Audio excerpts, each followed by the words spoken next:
gonna walk right over here then. Okay. What I'm gonna have you do is you're gonna look at my pen and you're gonna follow it with your eyes and your eyes only, okay? And that's why the law states inactive physical control of a vehicle, because if she drove from here and crashed here, I just told you, turn around. Why? Turn around. In a dimly lit parking lot, a law enforcement officer interacts with a woman and her male partner inside a car. The officer addresses the woman's impairment due to alcohol consumption. The woman tries to connect on a personal level, sharing information, but the officer remains focused on protocol. He hints at the possibility of a bond and explains the jail procedures. You guys not dressed yet? You dressed, yeah? I'm talking to her.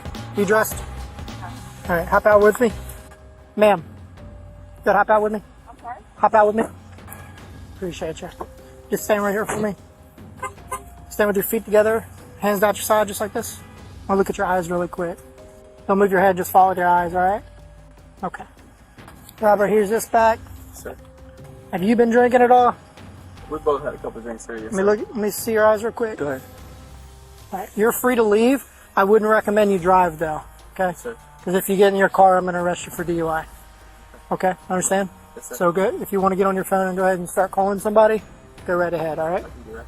Ma'am, right now I'm going to conduct a DUI investigation to determine if you're impaired to the point your normal faculties are being affected. Do you understand that? All right. The reason behind that, you're in active physical control of a motor vehicle, all right? All right, even though you weren't driving, you're sitting in the parking lot, you're behind the driver's seat, your vehicle's on, it's running. You're going to drive after you had sex with this young gentleman, okay? You understand? Get where it's coming from? Yeah. All right, before I do that, what I'm going to do is actually, let's walk over here. You have your shoes? My phone. Go ahead and grab your shoes. And let's be real, after y'all did everything y'all needed to do, y'all were going to drive away. Gonna walk right over here then. No, just because if you want to grab his 40 information for a report. All right, like I said, I'm going to ask you to perform a series of tasks. Those tasks to determine if you're impaired or not impaired, okay? Part of me doing that, I'm going to let you know what your rights are. It doesn't mean that you're under arrest. It does not mean that you will be under arrest. It just means that you're currently detained by law enforcement and you're not allowed to leave, okay? Do you understand that? I understand. Okay. So right now, you have the right to remain silent. Anything you say can is against you in court. You have the right to have an attorney present now or anytime during questioning. If you cannot afford an attorney, it won't be appointed for you without cost. You have the right to stop answering questions or speak to an attorney at any time. Do you understand those rights? Okay. Do you have any medical ailments I need to be aware of? No. Do you have any problems with your legs, feet, or back? No. Okay. Do you wear glasses or contacts? I wear contacts. Do you have contacts in right now? Yes. Okay. Do you have diabetes? No. Do you have epilepsy? No. Okay, perfect. Just stand right over here for me and face me. There you go. What I want you to do is I want you to stand with your feet together, hands out your side, just like this. Okay, I want you to remain in that position until I tell you to move. Do you understand? Yes. Okay. What I'm going to have you do is you're going to look at my pen and you're going to follow it with your eyes and your eyes only, okay? During that entire time, I don't want you to move your head. I just want you to follow with your eyes, okay? So follow with your eyes, okay?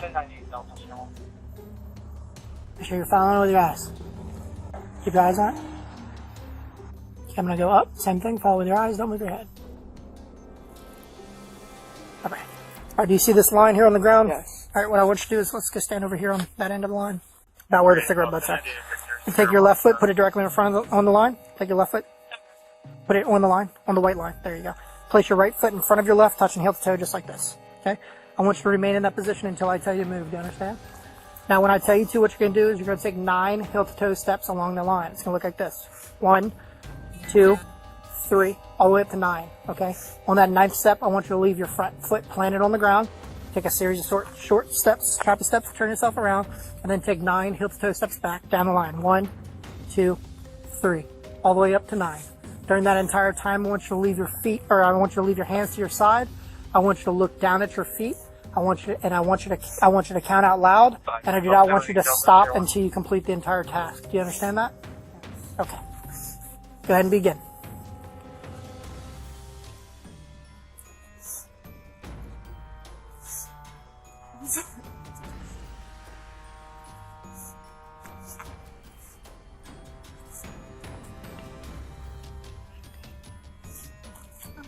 I'm just like destroyed. 16 steps. Do you remember how many steps I told you? You said 9. Okay. How many steps have you taken? 2. You've only taken 2 steps so far? Yeah. Okay. Let's go. Hold on. Let's come back over here.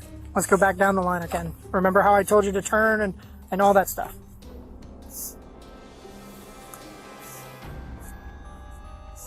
Go ahead and stop there and turn around for me. In the midst of a dimly lit parking lot, the scene is hushed the atmosphere laden with tension. The officer instructs the woman to step out of the vehicle, her legs unsteady as she complies. With meticulous care, he guides her through a series of tests intended to assess her sobriety. First, the officer administers the one-leg stand test. He positions the woman, explaining the task at hand, to stand on one leg for a specified duration while counting out loud. The woman lifts her foot, concentrating on maintaining balance and counting with an air of focus. Despite the delicate situation, her attempt is punctuated with a few light-hearted moments as she occasionally loses her balance. Moving on to the finger-to-nose test, the officer sets new instructions. He directs her to close her eyes, tilt her head back, and follow his cues to touch her nose with either hand. The woman's earnest efforts are met with some playful confusion, eliciting laughter from both parties. As the officer's evaluation continues, he challenges the woman with the ABCs test. Here, she is tasked with reciting the alphabet from a specific starting point to an end point.